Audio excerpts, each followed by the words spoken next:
Very happy good morning dear. Once again I'm in front of you, but I'm not going to teach you today, but I have an exercise from preposition section. From that you can get how to use preposition in a particular exercise. Okay, today I'm not going to teach you, but I'm going to make you practice in the section of preposition.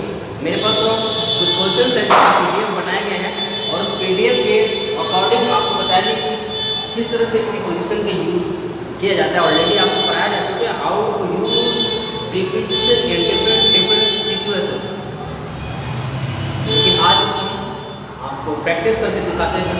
आप पता नहीं practice कर पा रहे हैं या नहीं कर पा रहे हैं, वैसे मुझे उम्मीद है कि आप लोग प्रैक्टिस ही कर रहे होंगे, जो आपको आपके एग्जामिनेशन में बहुत हेल्पफुल होगा. चलिए फिर स्टार्ट करते हैं. ऐसे सबसे पहले आप देख पा रहे हैं the first one question is may you succeed as the examination. May you succeed as the examination. अब आपके पास यहाँ पे चार ऑप्शन है, ए बी सी डी, चार ऑप्शन है और चारों का चारों प्रीपोजिशन है. आप कौन सा प्रीपोजिशन वहाँ पे सुटेबल आपके अकॉर्डिंग होगा या मेरे अकॉर्डिंग होगा. तो क्वेश्चन को फिर से वंस अगेन पढ़ते हैं, उसकी फीलिंग्स को, उसकी इमोशंस को समझते हैं. क्वेश्चन कह रहा है कि मे you succeed dash the examination. Question है, इंट्रोगेटिव भी है वो, लेकिन ये लास्ट में क्वेश्चन मार्क पड़ा हुआ है, मतलब वो इंट्रोगेशन है और आपसे पूछा जा रहा है क्या आप एग्जामिनेशन में पास करोगे. मैं बताता हूँ आंसर. और मतलब होता है पर सरफेस दिखाना. सरफेस ये वाला, ये सतह दिखाना हो तब ऑन का यूज करते हैं. एट पॉइंट ऑफ टाइम करना हो तो एट का यूज करते हैं. मतलब ये दोनों का दोनों गलत है, ये यूज नहीं होगा, ये इसका यूज नहीं होगा. बच गया आपका बी और डी, तो ये फॉर का यूज करते हैं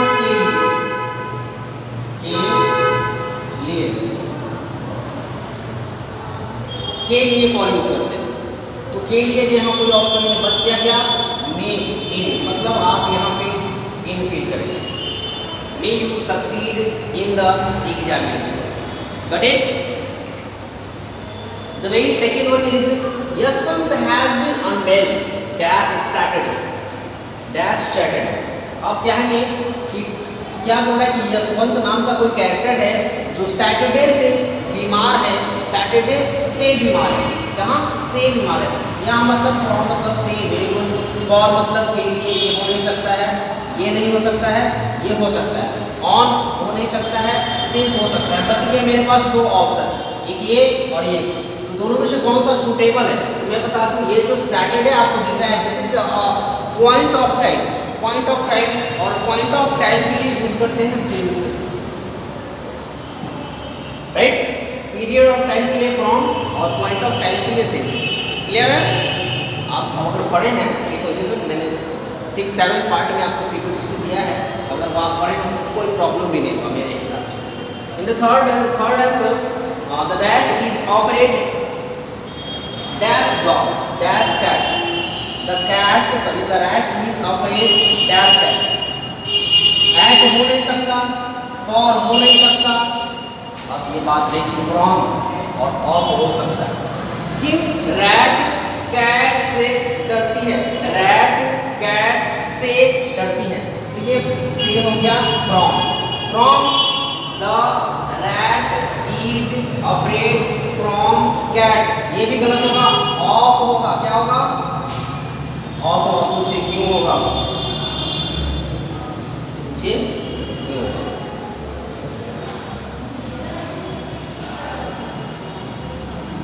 आपको प्रीपोजिशन हमने बताया होगा कि वैसी मटेरियल जिससे हम कोई कपड़ा बनाए, जैसे सिल्क से या कॉटन से कपड़ा बनाया और कपड़ा से कॉटन से शर्ट बनाया और शर्ट से फिर कॉटन बनाया.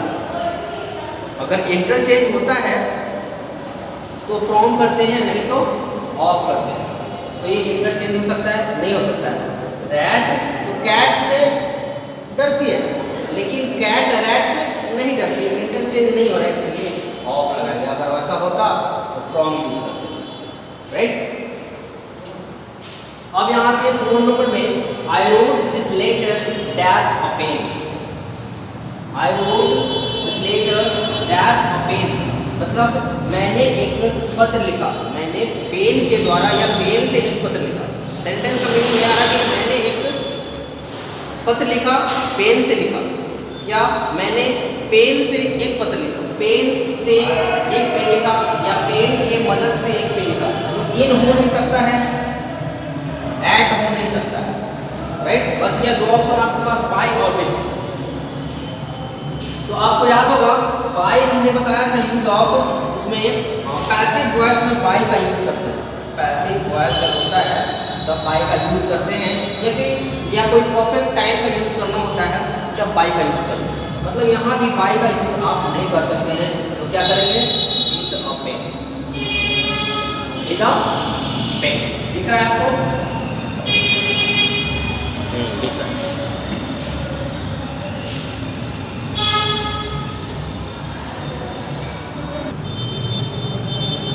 Fifth number here. He invited me dash dinner. He invited me dash dinner. You have to catch or observe the emotion or the feeling of the sentence first of all to use before preposition. Okay?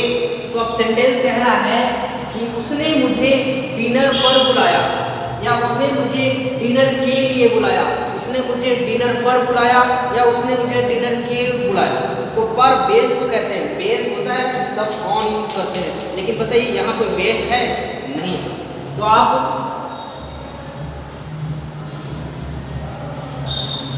इन नहीं कर सकते, dinner में बुलाया। Dinner कोई inside area तो है नहीं, inside में नहीं यूज करते, तो लेकिन डिनर कोई इनसाइड एरिया नहीं है, इसलिए इन होगा नहीं, विद होगा नहीं, विद मतलब के साथ, और फ्रॉम मतलब से, ये भी नहीं होगा।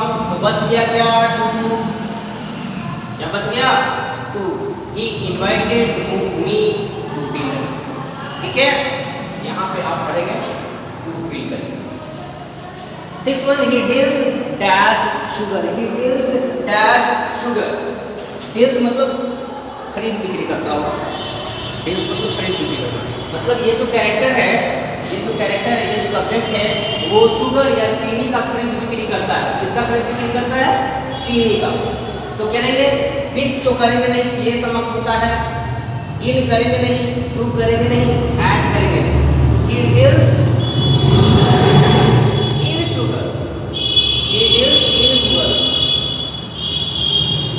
शुगर का जो क्राइटेरिया है उसी के अंदर ये अपना बिजनेस चला पाता। He deals in sugar.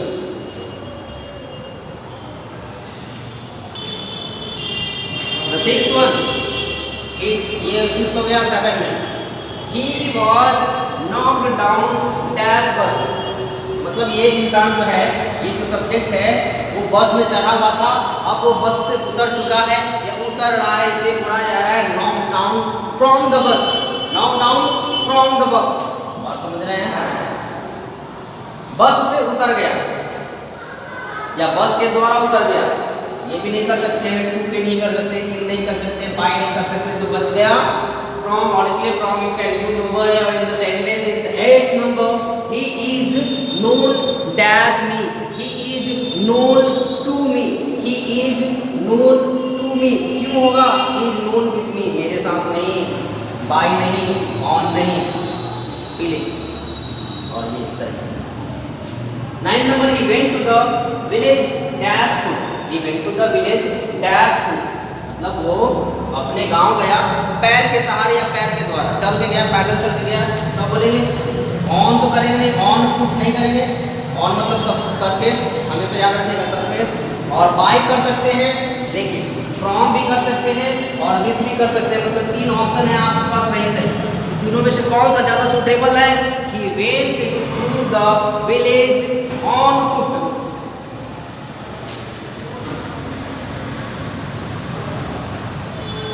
एक minute, just a minute please, just wait. he went to the village on foot ही होता है माय डियर, मिस्टेक हो गया, on foot ही होता है, ऑन फुट एक तरह से एक तरह का फ्रेज है, एज फ्रेजल वर्ब है, और इसीलिए ऑन फुट हमेशा यूज होता है, बाय फुट नहीं होता है, फ्रॉम फुट नहीं होता है, विद फुट नहीं होता है। ये बात हमेशा ध्यान रखिएगा कि एक फ्रेजल वर्ब है, ये फ्रेजल ऑब्जेक्ट है जो हमेशा ऑन फुट ही होता है। बाय बस लिख सकते हैं, बाय कार लिख सकते हैं, बाय ट्रेन लिख सकते हैं, लेकिन जब फुट की बात आएगी तो बाय ऑन फुट ही होता है, हमेशा ध्यान रखिएगा।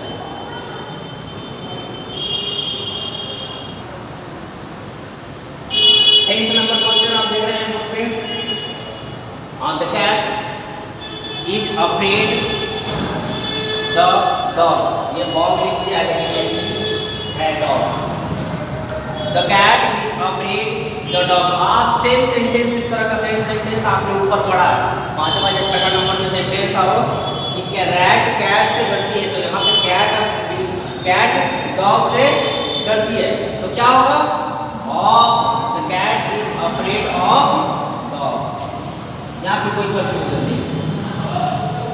11th number, there is a bridge dash the Yamuna, there is a bridge dash the Yamuna, हमने आपको पढ़ाया होगा बाय फिगर, जो पढ़ाया था आपको याद हो शायद कि एक मान लिया कि यहाँ पे एक रिवर है और इसके ऊपर से एक ब्रिज बनी हुई है, एक ब्रिज बनी हुई है, तो ये जो ब्रिज बनी हुई है वो इस नदी को क्रॉस करके बनी हुई है कि नहीं, क्रॉस, तो यहाँ पे आप कहेंगे कि यमुना नदी पर एक ब्रिज बना हुआ है, कैसे करके, क्रॉस करके, there is a bridge cross the Yamuna river, बात समझ गए। उसके बाद आप देखेंगे 12th number, this is entirely dash you and me, entirely dash you and me. अब यहाँ पे आप देखेंगे दो नाउन है या दो प्रोनाउन है, प्रोनाउन है या दो प्रोनाउन है। जब दो नाउन और दो प्रोनाउन किसी सेंटेंस में आता है तो इन दोनों के बीच की बात है, और बीच के लिए हमेशा बिटवीन यूज करते हैं, बिटवीन, ठीक है, राइट।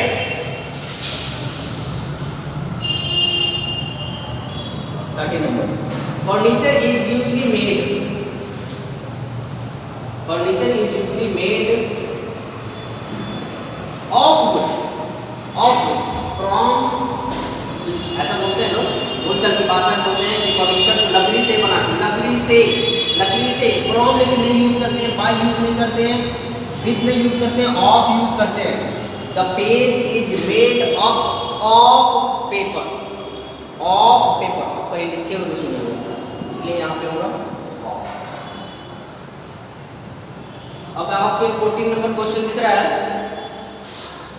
और 14 नंबर को जरा इसमें रिवाइज कर लेते हैं, फिर चलेंगे 14 नंबर।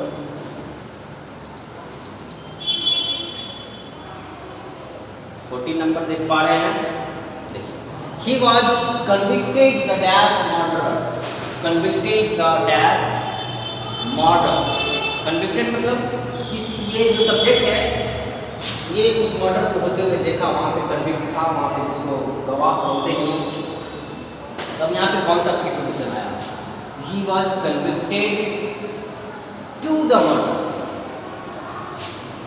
murder, बात समझ आए, to the murder। 15th one, the boy is interested dash painting, the boy is interested dash painting,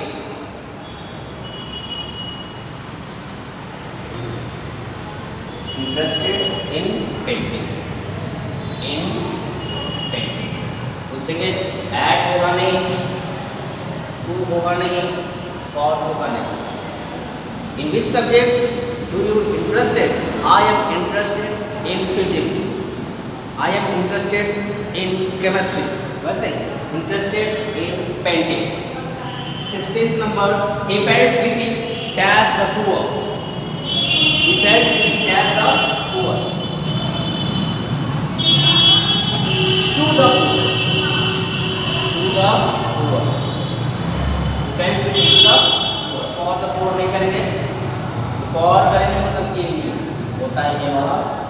he felt pity for the poor. Who the poor felt.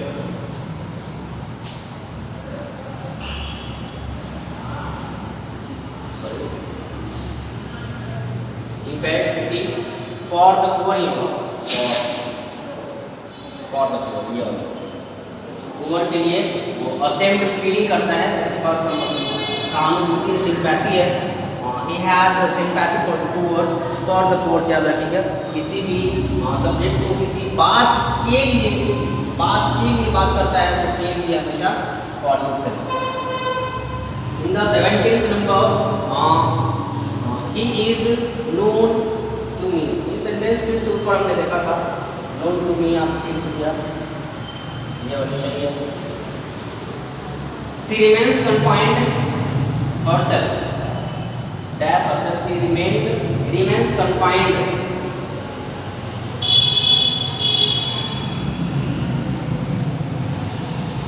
Confined with herself. With herself. आगे बढ़ते हैं.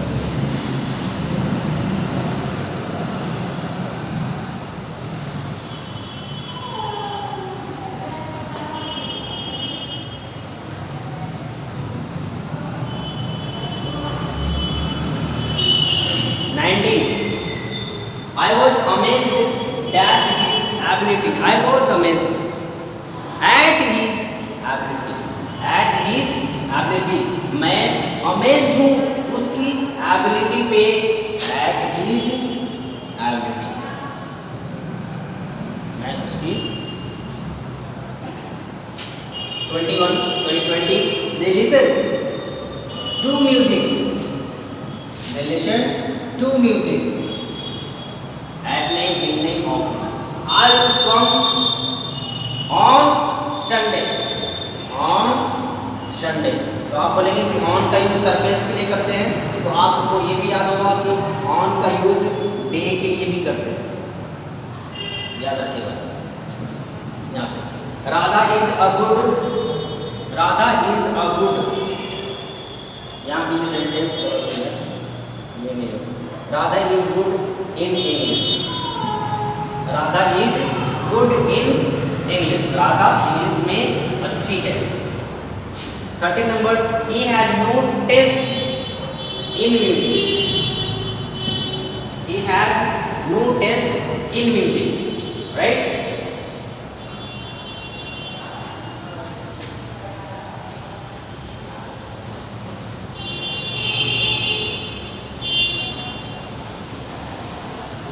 अब है 24 number. Ideal. फिर से sentence बार बार अपने आप को दोहरा रहा है. इस तरह का सेंटेंस आपने फिर से पढ़ा था.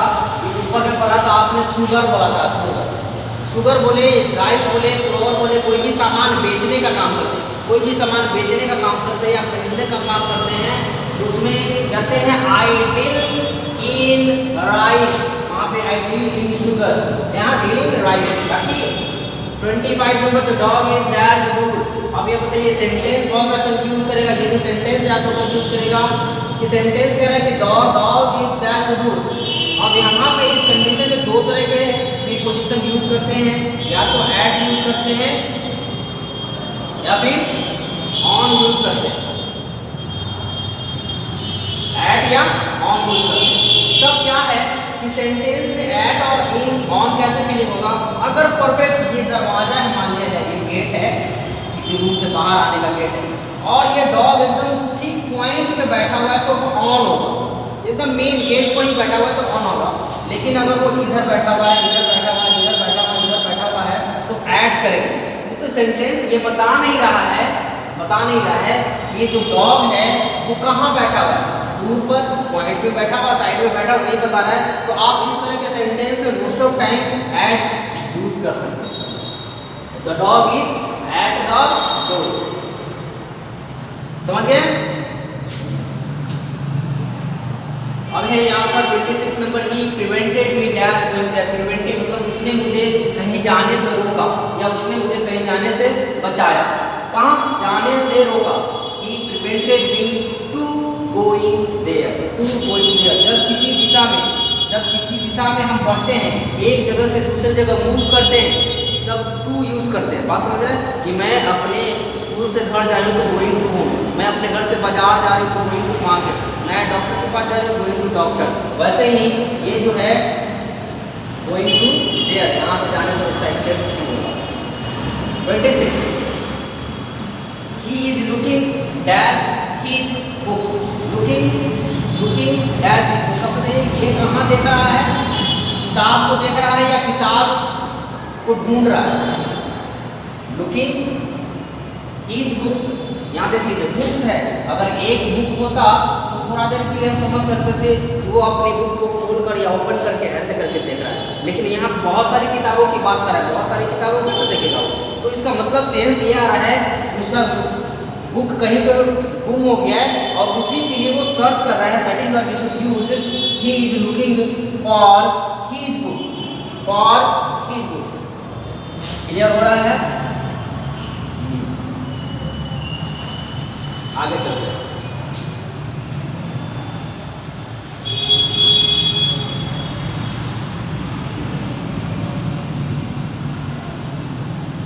ये 28 he agreed dash my proposal. Proposal मतलब उसने मेरे प्रपोजल से सहमति दिखाई, प्रपोजल से। he agreed with my proposal, होता है ना, I agreed with you, तो agreed with my proposal। Okay 29 he deals dash me।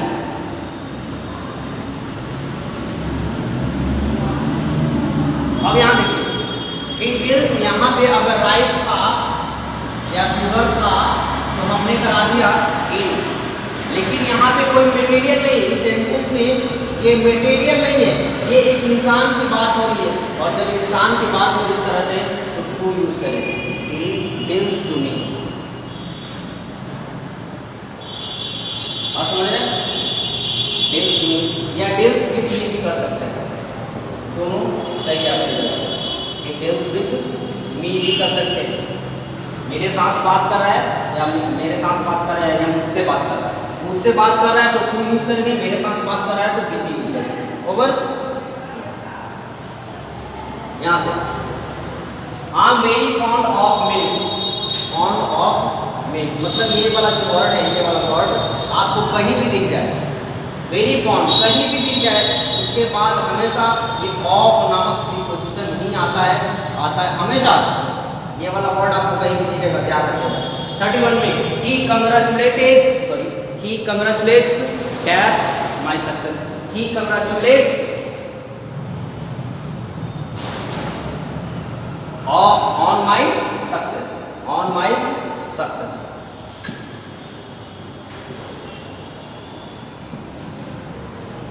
ठीक है, he congratulates on my success।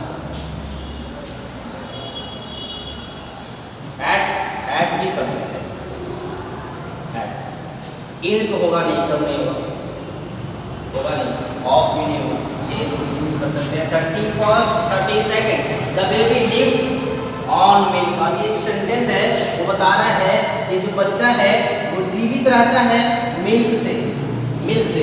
हम रोटी से जिंदा रहते हैं तो लिखेंगे the baby lives on milk. ठीक है, ठीक है।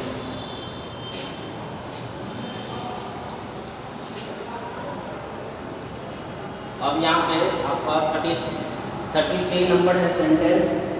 33 में he gets dash in the morning, he gets dash in the morning. ये तो बहुत कॉमन सा सेंटेंस है कि मैं सुबह में उठता हूँ, है ना।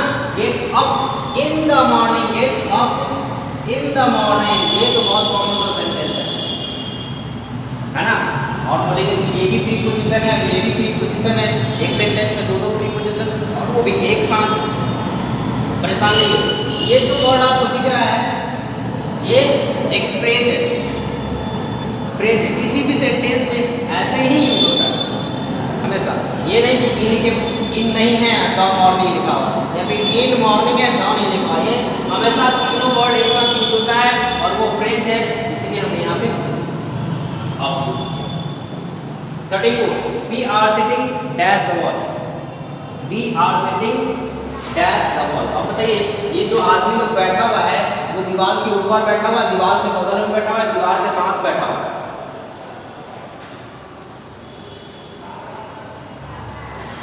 दीवार में तो बैठेगा नहीं, दीवार में तो बैठेगा नहीं, गलत, बच गया ये दोनों, विथ और ऑन। तो मैं बता दूं, अगर दीवार का सपोर्ट लेके ऐसे टंग के बैठता है तो हमने बताया था अगेंस्ट का यूज करना होता है, बताया था, ध्यान रखिएगा। तो ये तो बताया नहीं कि ये ऐसे टंग के बैठा था, ये बोल रहे हैं कि दीवार पर हम लोग बैठे, कहाँ बैठे हैं, दीवार पर। तो हमने बताया था एक बेसिकली एग्जाम्पल आपको पोजीशन पढ़ाते समय, the baby is sitting on the wall, I made the baby on the wall, ध्यान रखिएगा, वो is on. 35 that is no news dash, that is no news for you, आपके लिए कोई भी न्यूज नहीं, for you, ठीक है। 36 he looked dash his parents, looked dash for his parents, he looked for his parents। अब sentence की feeling को थोड़ा सा समझना पड़ेगा फिर से। ये जो सब्जेक्ट है ही, वो अपने माता पिता को ढूंढ रहा है, अगर माता पिता को ढूंढ रहा है तो फॉर यूज करेंगे, ढूंढ रहा है तो फॉर यूज करेंगे। लेकिन यहाँ जो सेंटेंस का फीलिंग आ रहा है वो अपने माता पिता को नहीं ढूंढ रहा है। ये जो लुक्ड आफ्टर या वर्ड है, ये जो वर्ड है ये फिर से एक फ्रेज है और ये हमेशा अपने साथ दोनों यूज होता है, एक साथ यूज होता है। ये एक फ्रेजल वर्ड है, फ्रेज है, और ये हमेशा एक साथ यूज होता है, अलग अलग यूज में तो हमेशा ध्यान रखेंगे। लुक्ड आफ्टर, अगर आफ्टर ऑप्शन नहीं होता तब आप फॉर कर सकते थे, लेकिन अगर आफ्टर ऑप्शन में है तो ध्यान रखिएगा लुक और आफ्टर हमेशा एक साथ यूज होता है, इसलिए हमने यहाँ पे आफ्टर यूज कर दिया, समझ गए। अब ये वाला he kills the tiger dash, he kills a tiger, बताइए उसने एक टाइगर को मारा, किससे, एक गन से। तो बाय होगा, बीत होगा, फ्रॉम होगा, इन होगा, मे इन तो होगा नहीं। अब बोलेंगे बाय हो सकता है, बीत हो सकता है, फ्रॉम भी हो सकता है ना। तो he kills the tiger with a gun, with a gun, क्योंकि ये जो गन है वो एक नॉन लिविंग ऑब्जेक्ट है, नॉन लिविंग थिंग है। अगर लिविंग थिंग होता तो बाय करते, जैसे हम लोग लिखते हैं he has written a letter by a pen, with a pen, sorry फिर से गलत हो गया, ये लिखे कि आप पढ़ाए जा रहे हैं कि has been taught बाय में, ऐसे लिखते हैं। ये देखिए लिविंग थिंग है इसलिए बाय लग गया, यहाँ नॉन लिविंग थिंग है इसलिए विच लगाते हैं बाय, समझ रहे हैं। अगर वो यही होता है कि किस द टाइगर विद हैंड होता, यहाँ गन की जगह हैंड होता तो बाय यूज करते, लेकिन यहाँ नॉन लिविंग ऑब्जेक्ट या नॉन लिविंग नाउन है इसलिए विच यूज करना होता है, समझ गया। आगे चलते हैं 38 नंबर, यहाँ पे 38 नंबर में चलेंगे। 38 नंबर में लिखा है रवि राइट्स डैश इंक, फिर से यहाँ पे कंफ्यूज होने वाला सेंटेंस आ गया है, रवि राइट्स डैश इंक। अब बताइए ये जो इंक होता है ये अनकाउंटेबल नाउन होता है, अनकाउंटेबल नाउन होता है। हमने आपको पढ़ाया था ये वाला बात, किसी इंक पॉट में इंक रखी हुई है और उसमें से ऐसे डुबो कर जब हम लिखते हैं, डुबो कर लिखते हैं तब क्या यूज करते हैं,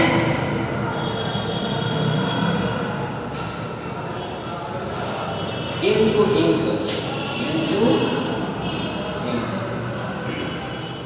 डुबो। अगर हमारे पास पेन है इसमें ऑलरेडी रिफिल डाला हुआ है, इसमें डुबो कर लिखने की जरूरत नहीं है, तब हम बोलेंगे विद पेन लिखते हैं। अगर यहाँ पे होता पेन मान लिया जाए, he writes with a pen करते हैं, लेकिन ये ओनली इंक है और इंक लिक्विड होता है जो किसी बॉटल में रखी होती है और इसमें हम क्या करते हैं डुबो कर लिखते हैं, इसके बोलते हैं इनटू ठीक है।